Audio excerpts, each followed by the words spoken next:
প্রিয় দাখিল নবম শ্রেণীর শিক্ষার্থীরা সবাই কেমন আছো? আশা করি সবাই ভালো আছো। তো শিক্ষার্থীরা, এই ভিডিওতে আমরা তোমাদের ইসলাম ও ইতিহাস বিষয়ের সাজেশনটা নিয়ে চলে এসেছি। তো শিক্ষার্থীরা, এর আগে আমরা তোমাদের যে বিষয়ের সাজেশনটা দিয়েছিলাম, বাংলা দ্বিতীয় পত্র বিষয়ে যে সাজেশন দিয়েছিলাম, সেই সাজেশন থেকেই তোমাদের 100% কমন এসেছিল, সেটা অবশ্যই আমাকে জানাবে। তো আমি জানি ইনশাল্লাহ তোমরা 100%ই কমন পেয়ে গিয়েছিলে আমাদের সাজেশন থেকে। ইনশাল্লাহ আমরা তোমাদের তার প্রেক্ষিতে আমরা তোমাদের ইসলাম ও ইতিহাস বিষয়ের এই সাজেশনটা নিয়ে চলে এসেছি। তো এই ভিডিওতে আমরা তোমাদের এটি সম্পূর্ণ বিস্তারিত উত্তর সহ দেখে দেবো ইনশাল্লাহ।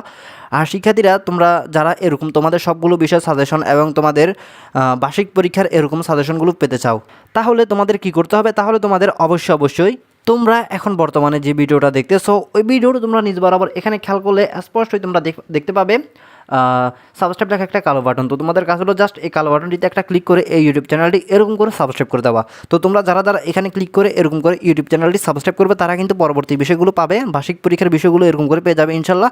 আর তোমরা যারা এখানে ক্লিক করবে না, তারা কিন্তু পরবর্তী বিষয়গুলো পাবে না। তো যাদের আগে থেকে ক্লিক করা আছে, তাদের আর কিছু করা লাগবে না। আশা করি তোমরা বুঝতে পেরেছ। তো তোমরা যদি পুরো বিষয়টা বুঝে থাকো, তাহলে আমরা এখন তোমাদের ইসলামের ইতিহাস এখন আমরা এখানে দেখতে পাচ্ছি অর্ধবার্ষিক পরীক্ষা 2026 দাখিল নবম শ্রেণী বিষয় ইসলামের ইতিহাস।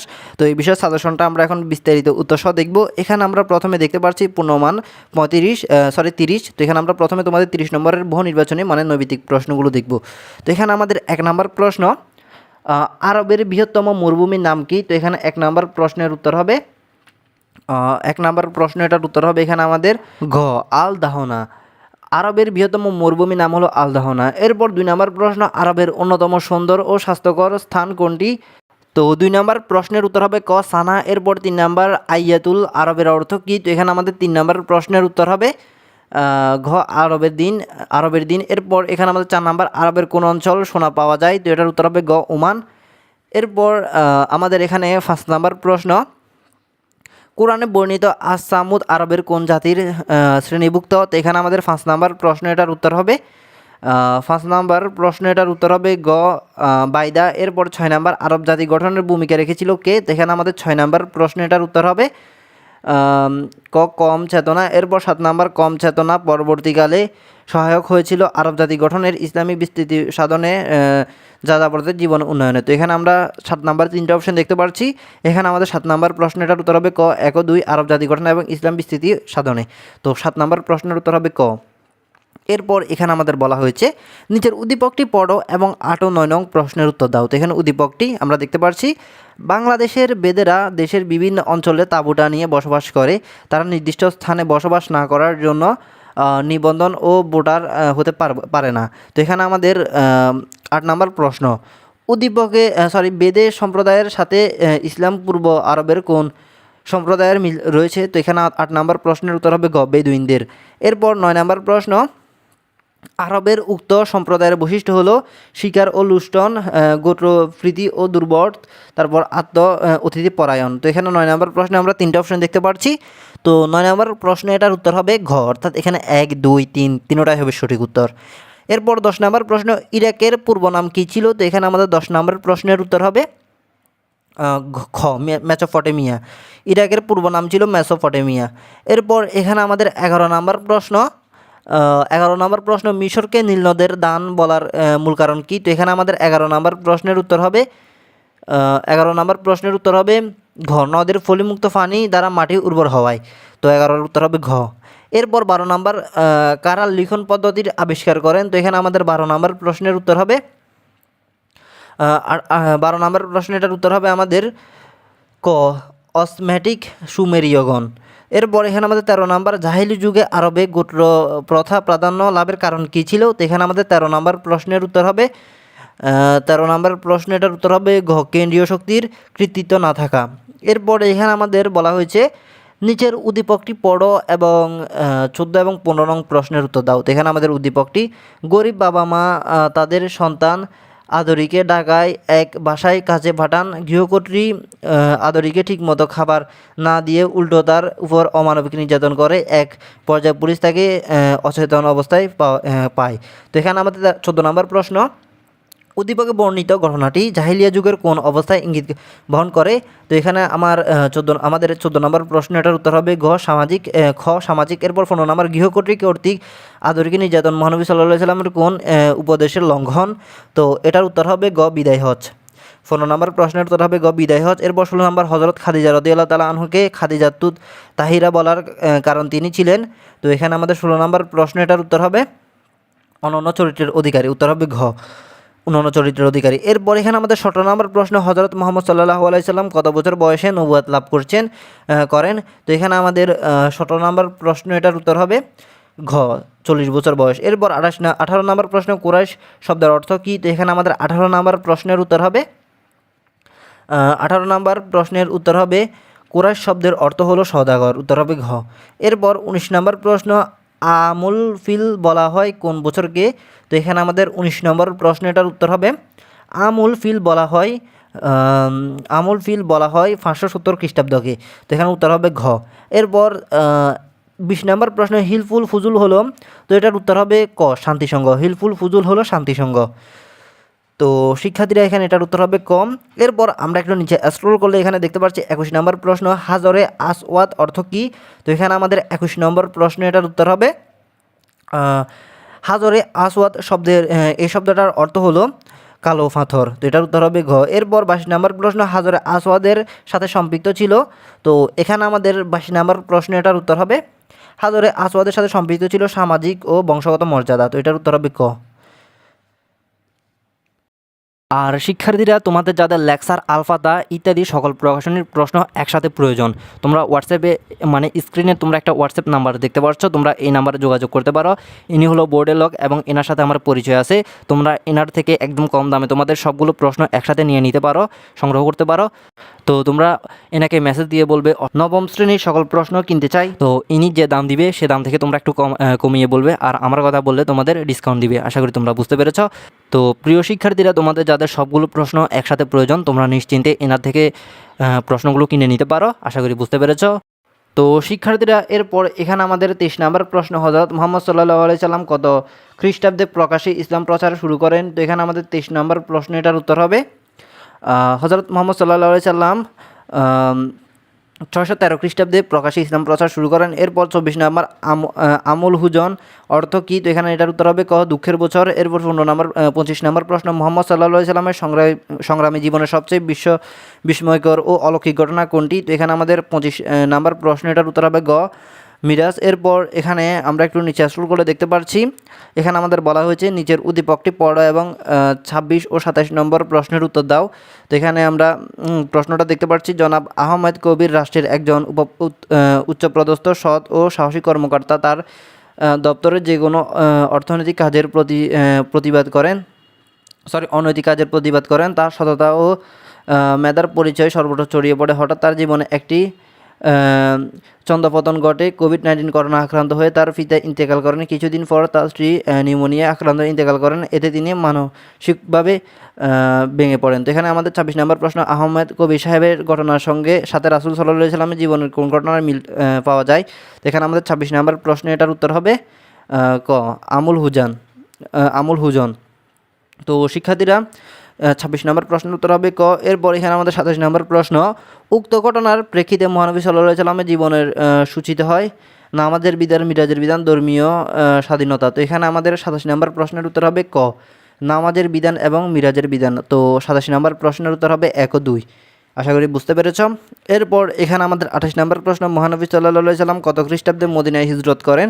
তো এখানে আমাদের 28 নম্বর প্রশ্ন, এটার উত্তর হবে মহানবী হযরত মুহাম্মদ সাল্লাল্লাহু আলাইহি সাল্লাম 622 খ্রিস্টাব্দে মদিনায় হিজরত করেন। এরপর এখানে আমাদের 29 নম্বর প্রশ্ন, হিজরি সনের প্রবর্তন করেন কে? তো এখানে আমাদের 29 নম্বর প্রশ্ন, এটার উত্তর হবে হিজরি সনের প্রবর্তন করেন হযরত ওমর রাদিয়াল্লাহু তাআলা আনহু। এরপর 30 নম্বর প্রশ্ন, মহানবী সাল্লাল্লাহু আলাইহি সাল্লামের হিজরতের সঙ্গী কে ছিলেন?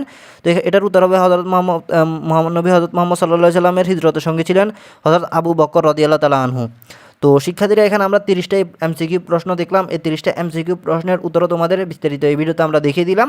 তো এখন আমরা তোমাদের লিখিত অংশের প্রশ্নগুলো দেখব। তো লিখিত অংশের আমরা 70 নম্বরের প্রশ্নগুলো দেখব, যেহেতু তোমাদের পরীক্ষা 100 নম্বরের ভিতর আমাদের 30 নম্বর দেখা শেষ উত্তরসহ। এখন আমরা তোমাদের 70 নম্বর প্রশ্নগুলো দেখব। তো এখানে আমরা দেখতে পাচ্ছি অর্ধবার্ষিক পরীক্ষা 2026 দাখিল নবম শ্রেণী। তো এখানে ইসলামের ইতিহাস বিষয়ে আমরা এখন দেখব সৃজনশীল ও সংক্ষিপ্ত প্রশ্ন, যেগুলো 50 প্লাস 20 সমান 70 নম্বর। তো এখানে আমরা প্রথমে সৃজনশীল প্রশ্ন দেখব 50 নম্বরের। তো শিক্ষার্থীরা এখানে আমাদের বলা হয়েছে যে কোনো 5টি প্রশ্নের উত্তর দেওয়ার জন্য এখানে 8টি থাকবে, 8টি থেকে যে কোনো 5টির উত্তর দিতে হবে। এখানে আমাদের 1 নম্বর প্রশ্নে আমরা একটা উদ্দীপক দেখতে পাচ্ছি। তো এখানে আমাদের ক নম্বর পবিত্র কোরআন মক্কা নগরীকে কী বলা হয়। এরপর খ নাম্বার জাজিরাতুল আরব বলতে কী বুঝো। তারপর ঘ নাম্বার জহির এর এলাকা ত্যাগের ঘটনার সাথে রাসূল সাল্লাল্লাহু আলাইহি সাল্লামের জীবনের কোন ঘটনাটি সাদৃশ্য রয়েছে ব্যাখ্যা করো। তারপর ঘ নাম্বার ইসলামের ইতিহাস হযরত মুহাম্মদ সাল্লাল্লাহু আলাইহি সাল্লামের মদিনায় গমন একটি তাৎপর্যপূর্ণ ঘটনার যথার্থতা প্রমাণ করো। তো শিক্ষার্থীরা এটা হলো 1 নম্বর প্রশ্ন। এরপর 2 নম্বর প্রশ্ন আমরা উদ্দীপকটা দেখতে পাচ্ছি। এখানে আমাদের ক নম্বর প্রশ্ন জাজিরাতুল আরব অর্থ কী। তারপর খ নাম্বার উটকে মরুভূমির জাহাজ বলা হতো কেন ব্যাখ্যা করো। তারপর ঘ নাম্বার গরু ছিল বাঙালির নৃত্য সহচর। উদ্দীপকের বক্তব্য দ্বারা ইসলামের ইতিহাস কোন কথা প্রতি ইঙ্গিত করা হয়েছে আলোচনা করা। এরপর এখানে আমাদের ঘ নাম্বার প্রশ্ন আরবদের অর্থনৈতিক জীবনে প্রাণীর ভূমিকা মূল্যায়ন করো। তো শিক্ষার্থীরা এরপর এখানে আমাদের 3 নম্বর প্রশ্নে আমরা উদ্দীপকটা দেখতে পাচ্ছি। 3 নম্বর প্রশ্নের উদ্দীপকটা দেখতে পাচ্ছি। এখানে আমাদের ক নম্বর প্রশ্ন প্রাচীন সভ্যতার পীঠস্থান কোনটি। এরপর খ নম্বর বিবি খাদিজা রাদিয়াল্লাহু তাআলা আনহুকে কেন খাদিজাতু তাহিরা নামে অভিহিত করা হয়েছিল। তারপর ঘ নম্বর উদ্দীপকে বর্ণিত শালবন বিহার এলাকার মানুষের জীবিকায়নের সাথে প্রাক ইসলামী আরবের বেদুইনদের জীবিকা উপার্জনের কী সাদৃশ্য পাওয়া যায় ব্যাখ্যা করো। তারপর ঘ নম্বর উদ্দীপকে বর্ণিত ময়নামতি সভ্যতার নিদর্শনসমূহ কেমন সভ্যতার প্রতিচ্ছবি, তোমার উত্তরের সাপেক্ষে যুক্তি দাও। তো শিক্ষার্থীরা এটা হলো 3 নম্বর প্রশ্ন। এরপর আমরা একটু নিচে স্ক্রল করি। এখানে আমাদের 4 নম্বর প্রশ্নে আমরা ঘটনা 1 এবং ঘটনা 2 দুটো উদ্দীপক দেখতে পাচ্ছি। এখানে আমাদের ক নম্বর প্রশ্নে বলা হয়েছে আরবে গোড়ার খাদ্য হিসেবে কী চাষ হতো। তারপর খ নাম্বার জাহেলিয়া যুগে নারীদের নিগৃহীত হবার কারণ কী ছিল ব্যাখ্যা করো। তারপর ঘ নাম্বার পল্লী সেবা সংস্থাটির কার্যক্রমের সঙ্গে জাহেলিয়া যুগে ইহুদিদের কোন ব্যবস্থার মিল রয়েছে ব্যাখ্যা করো। তারপর ঘ নাম্বার উদ্দীপকে বর্ণিত বৈশাখী মেলা জাহেলিয়া যুগের উকাজের সাহিত্য মেলার অনুরূপ মতামত দাও। তো শিক্ষার্থীরা এরপর এখানে আমরা 4 নম্বর প্রশ্নটা দেখলাম, ঠিক আছে। এরপর এখানে আমাদের 5 নম্বর প্রশ্নে আমরা উদ্দীপকটা দেখতে পাচ্ছি। তো এখানে আমাদের ক নম্বর প্রশ্ন আরবের প্রধান খাদ্য কী। তারপর খ নাম্বার রোমকে 7 পর্বতের নগরী বলা হয় কেন ব্যাখ্যা করো। তারপর ঘ নাম্বার হাতের দৃশ্যটি দেখে শারমিন জাহেলি যুগের কোন ঘটনার কথা সাদির কাছে জানতে চাইছে ব্যাখ্যা করো। তারপর ঘ নাম্বার জাহেলি যুগের সময়কাল সম্পর্কে সাদির মন্তব্যটি যথাযথতা তুলে ধরো। এরপর এখানে আমরা 6 নম্বর প্রশ্নে ঘটনা 1 এবং ঘটনা 2 দেখতে পাচ্ছি, দুইটা উদ্দীপক দেখতে পাচ্ছি। এখানে আমাদের ক নাম্বার মহানবী সাল্লাল্লাহু আলাইহি সাল্লাম বিবি হালিমার গৃহে কত বছর অবস্থান করেন। এরপর খ নাম্বার কুশিত প্রথা বলতে কী বোঝায় ব্যাখ্যা করো। তারপর ঘ নম্বর ঘটনা 1 বর্ণিত ঘটনা রাসূল সাল্লাল্লাহু আলাইহি সাল্লামের কোন ধর্মের প্রতিপালন করতে ব্যাখ্যা করো। তারপর ঘ নম্বর ঘটনা 2 উল্লেখিত সংসদের কর্মকাণ্ডে যেন রাসূল সাল্লাল্লাহু আলাইহি সাল্লামের শিক্ষার বাস্তবায়ন তুমি কি একমত বিশ্লেষণ করো। তো শিক্ষার্থীরা এরপর এখানে আমাদের 7 নম্বর প্রশ্ন বছরের শুরুতে এখানে আমরা উদ্দীপকটা দেখতে পাচ্ছি। এরপর এখানে ক নাম্বার হযরত ইব্রাহিম আলাইহিস সালামের ছেলের নাম কি। তারপর খ নাম্বার একাডেমিক ফ্র্যাঞ্চাইজিস বলতে কী বুঝো ব্যাখ্যা করো। তারপর খ নাম্বার উদ্দীপকে বর্ণিত ইমরান আলীর সাথে মহানবী সাল্লাল্লাহু আলাইহি সাল্লামের কোন জীবনের ঘটনা সাদৃশ্য পাওয়া যায় বুঝিয়ে লেখো। তারপর খ নাম্বার উক্ত ঘটনায় রাসূল সাল্লাল্লাহু আলাইহি সাল্লামের জীবনকে প্রবলভাবে প্রভাবিত করেছেন তুমি কি একমত বিশ্লেষণ করো। এরপর 8 নম্বর প্রশ্নে আমরা উদ্দীপকটা দেখতে পাচ্ছি। এখানে আমাদের ক নম্বর প্রশ্ন আরবের পশ্চিমে কি। তারপর খ নাম্বার মহানবী সাল্লাল্লাহু আলাইহি সাল্লামের নামকরণে কীভাবে বর্ণনা করো। তারপর গ নাম্বার আরিফুল হক সাহেবের ঘটনা তোমার পাঠ্যবইয়ের কোন ঘটনার সাথে সাদৃশ্যপূর্ণ তা ব্যাখ্যা করো। তারপর গ নাম্বার উক্ত ঘটনার পরিণতি তোমার পাঠ্যবইয়ের আলোকে মূল্যায়ন করো। তো শিক্ষার্থীরা এখানে 8 নম্বর প্রশ্নে আমরা দেখলাম। তো এখানে আমরা মোট 8টা প্রশ্ন দেখলাম। তোমাদের বলা হয়েছে এই 8টা থেকে যে কোনো 5টা প্রশ্নের উত্তর দেওয়ার জন্য। তো এখান থেকে তোমাদের যে 5টা সহজ লাগে সেই 5টা প্রশ্ন তোমরা এখনই শিখে নাও, ইনশাল্লাহ তোমরা পরীক্ষায় কমন পেয়ে যাবে। তো আশা করি তোমরা পুরো বিষয়টা বুঝতে পেরেছ। এরপর তোমাদের রয়েছে সংক্ষিপ্ত প্রশ্ন, যেখানে রয়েছে কত নম্বর 20 নম্বর।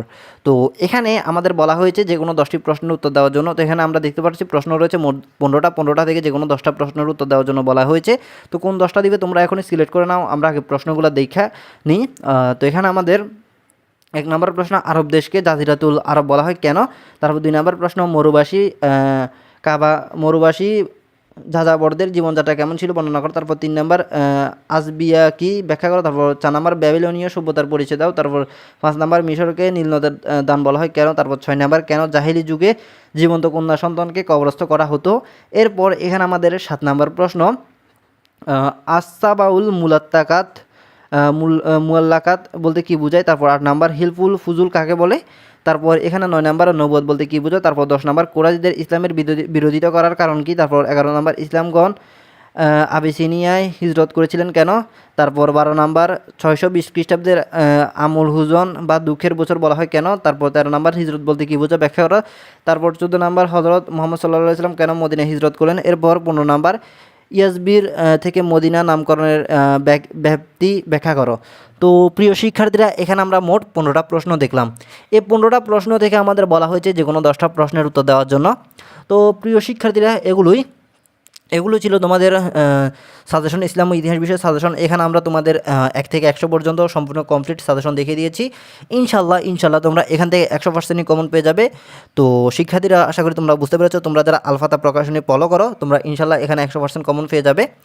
তো প্রিয় শিক্ষার্থীরা, এটা ছিল ভিডিওটি ভালো লাগলে অবশ্যই লাইক দিবে। আর তোমাদের পরবর্তী বার্ষিক পরীক্ষা সাজেশনগুলো, তারপর তোমাদের যে পরীক্ষাগুলো বাকি রয়েছে সেই সব পরীক্ষাগুলো সাজেশন পাওয়ার জন্য তোমরা কী করতে হবে, তোমরা অবশ্যই আমাদের এই ইউটিউব চ্যানেলটি কালো বাটনটিতে ক্লিক করে সাবস্ক্রাইব করে দিতে হবে।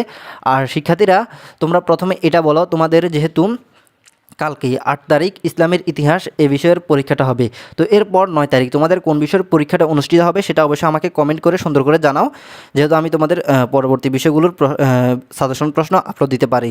তো তোমাদের 9 তারিখ কোন বিষয়ের পরীক্ষা হবে সেটা অবশ্যই কমেন্ট করে আমাকে সুন্দর করে জানিয়ে দিবে। তো শিক্ষার্থীরা, ভিডিওটি ভালো লাগলে অবশ্যই লাইক দিবে, সাবস্ক্রাইব করবে। তো সবাই ভালো থাকবে, সুস্থ থাকবে, দেখা হবে পরের ভিডিওতে। আল্লাহ হাফেজ।